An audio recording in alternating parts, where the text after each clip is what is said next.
বরিশাল শহরের গির্জা মহল্লা এই অঞ্চলের বেশ পরিচিত স্থান। আধুনিকতার ছোঁয়ায় আমূল পরিবর্তন হলেও দধিঘর নামের এই মিষ্টির দোকান আজও রয়ে গেছে প্রাচীন ধাঁচে। শহরে অনিন্দ্য সুন্দর নকশার অনেক ব্যবসা প্রতিষ্ঠান তেমন পরিচিতি না পেলেও সাদামাটা এই দোকানের খ্যাতি দেশ জুড়ে।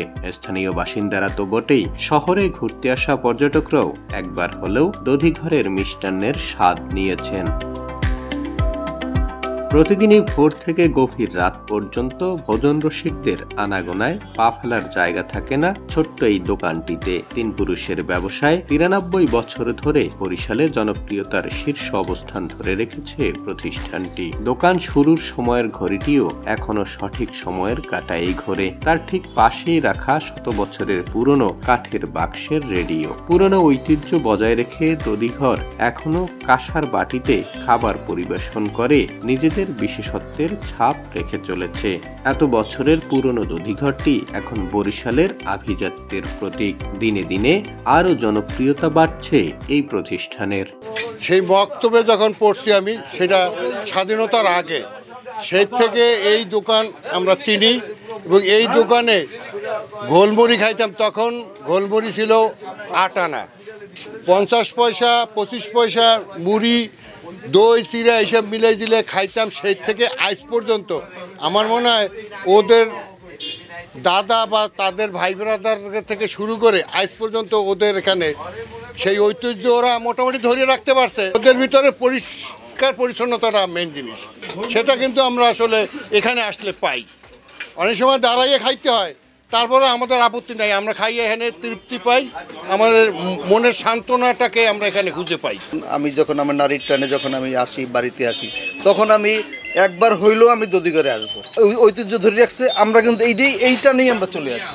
আমরা যে দধি বানাই নিজেরা, সব নিজের হাতে বানাই, মাখন নিজের হাতে বানাই, ঘি আমরা নিজেরা বানাই। খাইতে ভালো লাগে বিধায় আমাকে এখানে সবসময় কাস্টমার আসে, দূর দূরান্ত থেকেও আসে। আমার জিনিসের ভিতরে কোনো ভেজাল জিনিস নেই। পিতলের বাড়ি আইস না, আগে তো আমাকে এখানে পিতলের চামচও ছিল, কিন্তু ওগুলো তো মনে করেন পাওয়া যায় না। এখন ওই পিতলের বাড়িরে ধরে রাখছি। বর্তমানে কাঁচামালে বাজার দর বেড়ে যাওয়ায় ব্যবসা টিকিয়ে রাখতে খানিকটা হিমশিম খেতে হয়, কিন্তু নিজেদের পণ্যের খাঁটি স্বাদ আর মানুষের ভালোবাসাই ভরসা হয়ে যেন টিকিয়ে রেখেছে দোকানটিকে।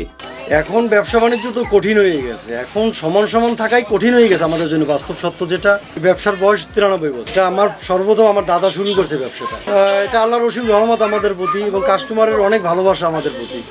আমরা কাস্টমারকে আমাদের সর্বস্ব দেওয়ার চেষ্টা করি। কাঁসার পিতলের বাটিটা মূলত এটা আমার দাদা শুরু করছেন, তো ব্যবসাটা উনি কেন এই পিতলের বাটি শুরু করছেন উনি ভালো জানেন। আমরা এখন ওনার ঐতিহ্যটা ধরে রাখছি, চেষ্টা করতেছি। প্রজন্ম ধরে বাপদাদার আমলের সুনাম ধরে রাখাই যেন মালিক পক্ষের একান্ত চেষ্টা। তিন পুরুষের ব্যবসায় জনপ্রিয়তা ধরে রেখেছে গির্জা মহল্লার এই দধিঘরটি। সকাল থেকে সন্ধ্যা পর্যন্ত ক্রেতাদের এখানে ভিড় লেগেই থাকে। মূলত খাঁটি জিনিস বিক্রি করে এই জনপ্রিয়তাকে ধরে রেখেছে। কাঁসার বাটিতে খাবার পরিবেশন অনন্য মাত্রা জুগিয়েছে এই জনপ্রিয়তায়।